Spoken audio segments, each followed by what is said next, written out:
Most archaeologists and historians agree that human civilization only emerged some 10,000 to 12,000 years ago. Yet many researchers have drawn attention to artifacts and various other evidence of advanced civilizations long before this, even millions of years earlier.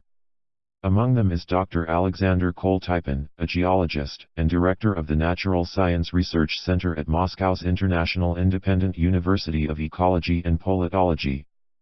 Koltypin has analyzed ancient underground structures across the Mediterranean and identified similarities that lead him to believe the sites were once connected. Furthermore, the weathering of the structures, their material composition, and the geological features and historic changes in the region, lead him to believe they were built by an advanced civilization hundreds of thousands or millions of years ago. Archaeologists working in the region usually date the sites by looking at the settlements located on them or nearby. But these settlements were simply built upon existing prehistoric structures, Koltypin said. When we examined the constructions, none of us never for a moment had a doubt that they are much older than the ruins of the Canaanite, Philistine, Hebraic, Roman, Byzantine, and other cities and settlements that are placed on it and around, he wrote on his website. He climbed a hill about 1,300 feet high near the Hervat Bergen ruins in Adullam Grove Nature Reserve, Central Israel. As he looked over the site, he recalled a similar feeling from when he had climbed to the top of the rock city Kavazan in Turkey.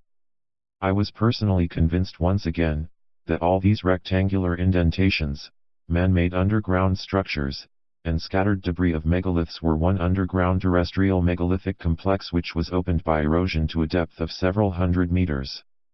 Erosion and mountain formation. Not all parts of the purported complex are still underground.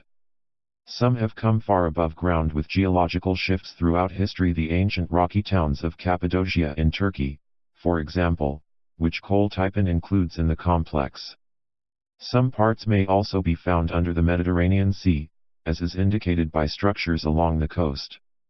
In central and northern Israel and central Turkey, Koltypin estimates the sites were exposed after an erosive cut into the earth of several hundred meters, more than 1,000 feet. According to my estimates, such depth of erosion hardly could be formed in less time than 500,000 to 1 million years, he wrote. He hypothesizes that part of the complex was brought to the surface as a result of alpine orogeny, mountain formation. The composition of building materials at a site in Antalya, Turkey, which Koltypin calls the Agirnokleev site, are also some 500,000 to 1 million years old by his estimate. Archaeologists usually date the man-made structures at Agirnokleev to the Middle Ages. But, Koltypin says the materials indicate a much older age. What he identifies as a pink cement includes in it man-made ceramic fragments and basalts of volcanic origin among other materials. The last time an active volcano would have been present in the region to provide the basalts would have been some 500,000 to 1 million years ago. Underwater as a result of the Earth's crust moving over distant ages, parts of the underground complex have been plunged under sea level, Koltypin said. Practically in all the studied underground constructions of Israel and in the majority of underground constructions of Turkey, sediments of lithified, hard, and calcareous clay deposits are widely developed on their floor, he wrote.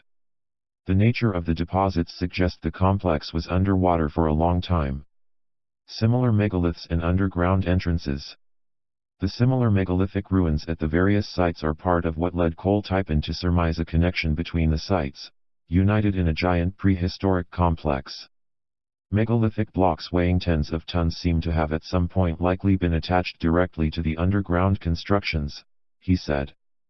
This circumstance gave me a reason to call the underground structures and geographically related ruins of Cyclopean walls and buildings as a single underground terrestrial megalithic complex.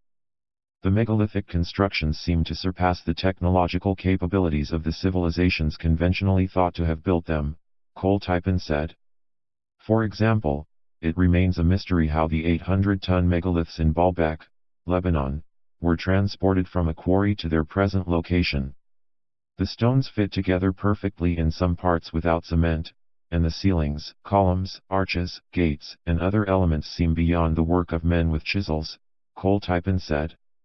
The chisel marks usually said to show they were built in more recent times occur only in some parts of the structures and seem to have been etched there long after the original structures were built, he said. He noted that structures built on or near the sites by the Romans or other civilizations are comparatively primitive. It is within a context of other findings suggesting advanced prehistoric civilizations that Koltypin puts forth his hypothesis.